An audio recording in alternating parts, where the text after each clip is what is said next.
the McCain campaign is going after Senator Biden after he made the following comments over the weekend, saying that President Obama will be tested by an intentionally provoked international crisis after he takes office.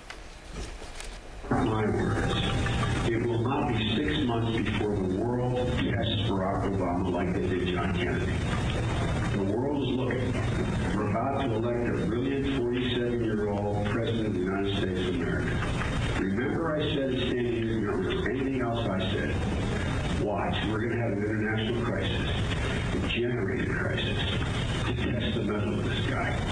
And he's going to have to make some really tough, I don't know what the decision's going to be, but I promise you it will occur. As a student of history, and having served with 7 presidents, I guarantee you it's going to happen. I can give you at least 4 or 5 scenarios from where it might originate. Former Secretary of State Madeleine Albright seemed to agree with Biden's sentiment during an interview yesterday. What did you think about what Well, I think it's just a statement of fact, frankly. And in my book, I talk about the fact that there are a lot of big issues out there, but that also something unexpected. You always have to be prepared for that. And now Senator McCain has jumped in head first.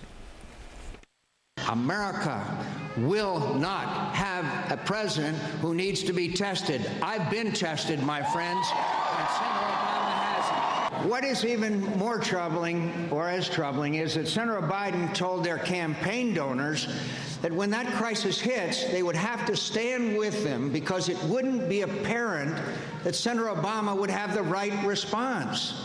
Forget apparent. We know Senator Obama won't have the right response. Joining us tonight, McCain supporter, former Pennsylvania governor, and former Secretary of Homeland Security, Tom Ridge. Governor, thanks so much for being with us tonight. Nice to join you and Sean. Is it wrong that many presidents get tested? Is that not just a statement of fact? Well, I think it's interesting. On this particular issue, I think Senator Biden is very consistent. Remember that he commented during the primary that he didn't think that Senator Obama was qualified or he wasn't quite ready yet for the presidency.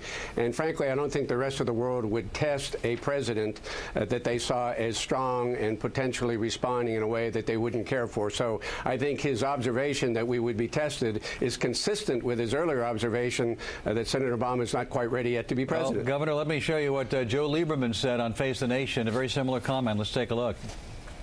Our enemies will test the new president early. 9/11 happened in the first year of the Bush administration. How's that different, sir, from what Joe Biden said?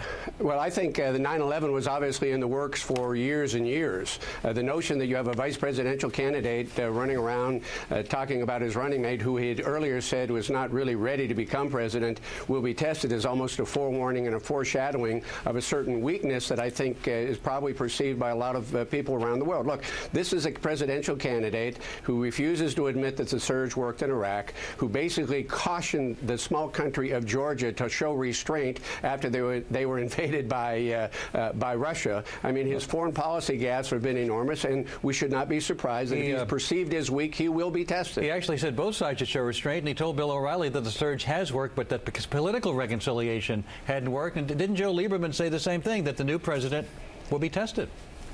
Well, I think the analogy, again, to 9/11 is one-off, because that was not a direct test of President Bush's authority and his ability to respond. And thank goodness President Bush did respond as aggressively as he did. This is a direct statement suggesting that I think that if he is perceived as weak, and in many instances, I mean, time will tell, but the notion that a vice president forewarning America that we're going to be tested in the next 6 months, I think that's a great segue into why they ought to be voting for John McCain. Who do you want? Somebody that's been tested, somebody that's been out there dealing with diplomatic and international affairs, somebody who has a military experience, or someone who just talks about those things? You mentioned Joe Biden. Are you convinced that if, heaven forbid, something would happen to John McCain if he gets elected, that Sarah Palin would be able to step in and make the right decisions, be the right person to be commander-in-chief? Is it you have confidence in that?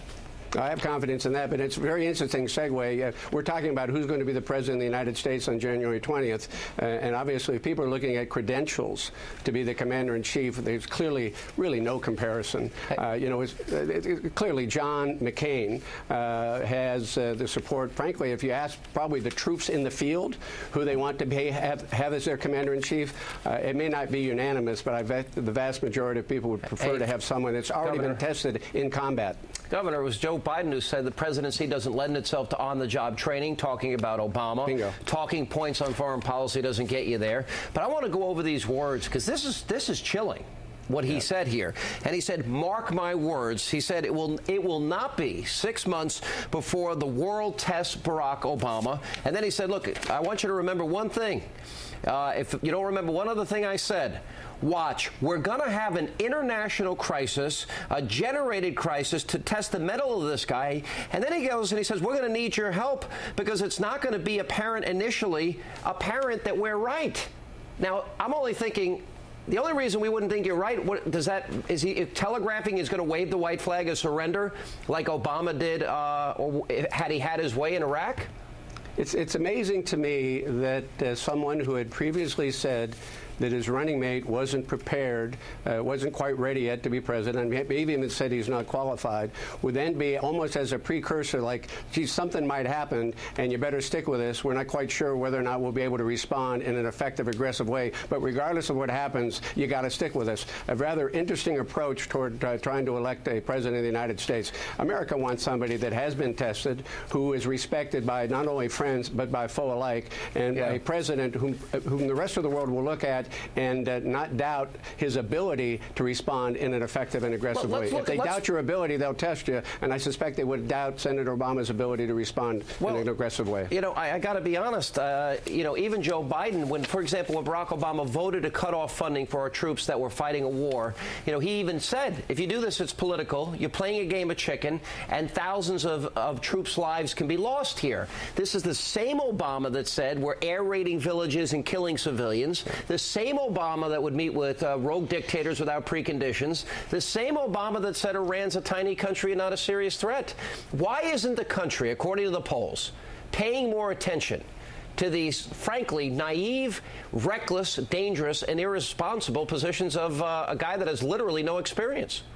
Well, I think there are probably a couple explanations, not the least of which is the pending economic crisis that we're facing. But I'd like to think Americans would appreciate the notion that you can't be prosperous unless you're secure, and you can't be secure unless you're prosperous. And if the number one responsibility of the President of the United States is to provide for the common defense, there's clearly only one candidate in this race that has the qualifications and experiences to do that. With security will come prosperity. Right. You know, Alan mentioned the surge earlier. Barack Obama was against the surge. He said he didn't know a single expert that thought the surge would work.